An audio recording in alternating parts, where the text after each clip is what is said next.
The skyscrapers causing vertigo. The countdown begins in Tokyo. 27 days alone means 20 minutes. Assalamualaikum warahmatullahi wabarakatuh. Halo semuanya, perkenalkan kami dari kelompok 4 yang beranggota 4, terdiri dari saya pribadi, Indah Julian, NIM 2025420018, dan ada rekan-rekan saya, ada Zania. Halo semuanya, perkenalkan nama saya Zania Aulia dengan NIM 2025420005. Sheila. Assalamualaikum warahmatullahi wabarakatuh. Perkenalkan nama saya Saladus Etiani dengan jurusan akuntansi dengan NIM 2025420012. Dan Naisa.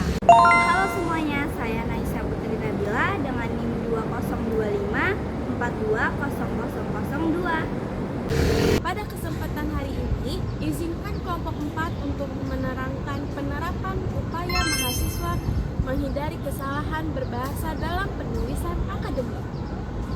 Tujuan materi yang akan kami bahas ini untuk memahami kesalahan berbahasa, mengenali bentuk dan dampaknya dalam penulisan akademik, serta mencari strategi agar mahasiswa bisa menulis dengan baik dan benar.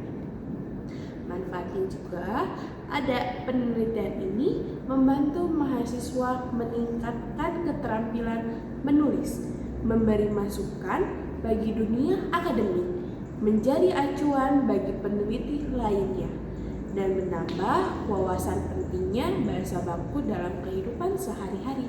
Kesalahan berbahasa adalah penyimpangan atau pelanggaran terhadap kaidah berbahasa Indonesia yang baik dan benar.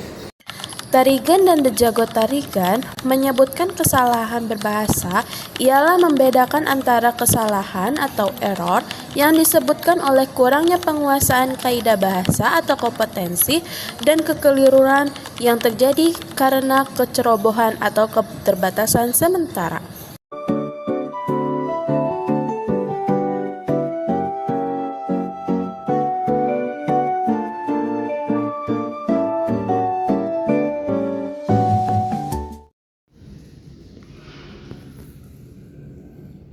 Nia, kayaknya tulisanku berantakan deh. Aku baca ulang aja ikut pusing sendiri.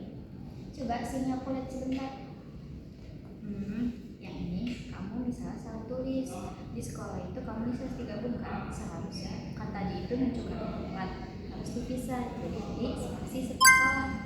Oh iya, aku suka kecepatan tangannya, jadi lupa.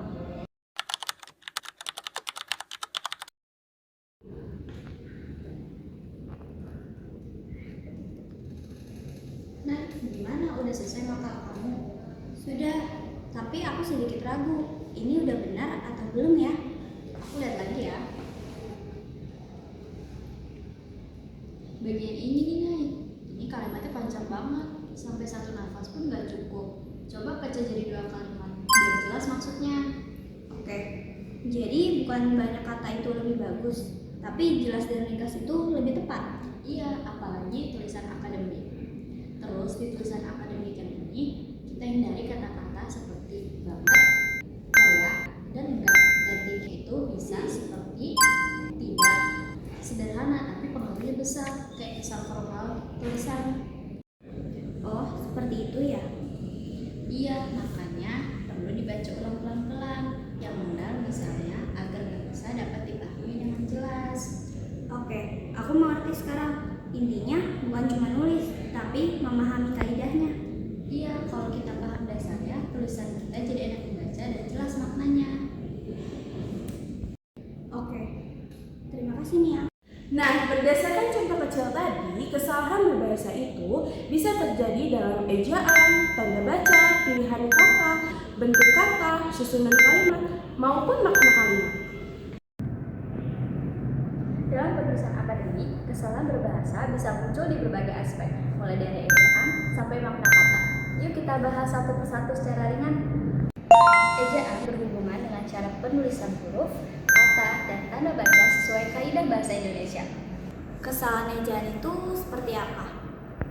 Contohnya yaitu adalah penulisan huruf kata malam. Seharusnya yang benar itu malam pakai huruf kapital di depannya, atau huruf resiko yang benar itu adalah resiko. Dan bentuk baku penting banget dijaga. Selanjutnya ada tanda baca yang membantu memperjelas makna dan jeda dalam kalimat. Salah penempatan bisa bikin makna rancu loh. Kalau tanda baca sering salahnya di bagian mana? Biasanya penempatannya ada di koma. Contoh, saya membaca karena suka cerita. Tapi itu salah ya teman-teman. Yang benar adalah saya membaca karena suka cerita. Setelah itu ada morfol yang membahas bentuk kata dan cara pembentukannya. Kesalahan umum ada di kata depan dan kata ulang. Contohnya bagaimana? Contohnya itu seperti di rumah. Seharusnya dipisah, bukan di rumah. Dan kata ulang seperti buku-buku harus pakai tanda hubungnya teman-teman. Selanjutnya ada sintaksis, berhubungan dengan susunan kata dalam kalimat. Kalimat harus efektif dan jelas. Jadi salahnya biasanya di mana? Banyak yang bikin kalimat terlalu panjang. Contoh, pembaca yang mana mereka sedang memahami isi buku tersebut. Itu salah ya teman-teman. Cukup pembaca sedang memahami isi buku tersebut. Lalu ada kemampuan berarti menggunakan bahasa sesuai konteks resmi atau akademik. Jadi tidak boleh pakai bahasa sehari-hari ya? Boleh kalau santai ya, tapi kalau akademik harus formal. Misalnya, menurut aku keren banget. Jadi yang benar itu menurut penulisan sangat menarik. Lalu ada kata semantik. Semantik itu membahas makna kata dan kesesuaian penggunaannya dalam konteks. Kesalahan semantik itu seperti apa? Contohnya seperti pembaca mengkonsumsi isi buku. Kalimat yang benar, tapi maknanya salah. Yang tepat itu pembaca memahami isi buku. Setelah rekan-rekan saya tadi menjelaskan, kesalahan kecil dalam bahasa bisa mengubah makna besar dalam tulisan. Jadi, gunakan bahasa dengan tepat supaya karya akademikmu jelas, logis, dan profesional. Selanjutnya, materi yang akan kita bahas adalah dampak kesalahan berbahasa dalam penulisan akademik. Kesalahan berbahasa bukan hanya masalah teknis, tapi juga ketidakcermatan penulis dalam berpikir ilmiah. Kesalahan berbahasa dalam penulisan akademik bukan hanya masalah teknis, tetapi juga mencerminkan ketidakcermatan penulis dalam berpikir ilmiah. Untuk menjaga mutu karya ilmiah, penulis perlu memahami dan menerapkan kaidah bahasa Indonesia yang baik dan benar, agar pesan ilmiah tersampaikan Secara efektif, logis, dan profesional. Selanjutnya, ada upaya mahasiswa dalam menghindari kesalahan berbahasa. Yang pertama, meningkatkan pemahaman kaidah bahasa. meningkatkan pemahaman kaidah bahasa. Mahasiswa perlu memahami dan menerapkan PUD, tata bahasa, serta struktur kalimat melalui pelatihan dan pembiasaan membaca karya ilmiah. Yang kedua, memanfaatkan teknologi. Manfaatkan teknologi. Penggunaan aplikasi bahasa dan kebiasaan menyunting membantu menemukan serta memperbaiki kesalahan tulisan. Yang ketiga, latihan menulis dan penerapan praktis. Latihan menulis dan penerapan praktis. Penulisan makalah atau laporan melatih mahasiswa menyusun tulisan yang runtut, sistematis, dan tepat bahasa. Nah, teman-teman, ada kesimpulannya yang telah materi kita bahas, yaitu kesalahan berbahasa dalam penulisan akademik merupakan penyimpangan dari kaidah bahasa Indonesia yang baik dan benar, meliputi aspek ejaan, tanda baca, morfologi, sintaksis, diksi, dan simatik.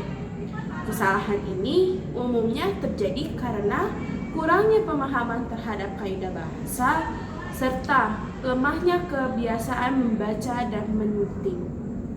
Dampaknya, kesalahan berbahasa dapat menurunkan kredibilitas penulis, menghambat pemahaman pembaca, dan mengurangi kualitas karya ilmiah. Untuk menghindarinya, penulis perlu mempelajari PUBI, perlu melakukan menyunting, memanfaatkan bahasa, dan membiasakan diri membaca karya ilmiah yang baik. Dengan demikian, tulisan akademik akan menjadi lebih jelas, sistematis, dan sesuai dengan kaidah bahasa Indonesia. Demikianlah video pembelajaran mengenai upaya mahasiswa